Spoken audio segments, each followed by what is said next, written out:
কষ্ট করে ভাই একটা ভিডিও বানাই, আর আমার কথা ভুল হইলে ভাই সবার তনে মাপ চাই, ভুয়া চাই, আমাকে মাপ করে দিবে।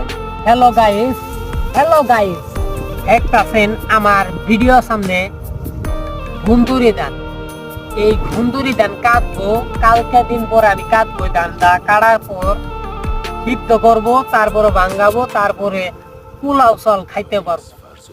এই ধানটা না থাকলে আমরা গরিব মানুষ ভাই, পোলাও চাইলে আমরা টাকা দিয়ে কিনতে পারি না ভাই।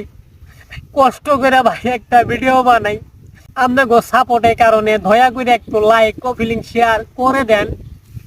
আর আমার কথা ভুল হইলে ভাই সবার তনে মাপ চাই, ভুয়া চাই, আমাকে মাপ করে দিবেন। আমরা ভাই অসহাসি, আমার ভাই জায়গা জমিন নাই, বন্ধ, আমার কিচ্ছুই নাই, জমিন কিচ্ছুই নাই। আমি শুধু একটা কষ্ট করে ভিডিও বানাই, আপনাদের আসার কারণে একটা লাইক ও ফিলিং শেয়ার দয়া করে একটু করে দেন।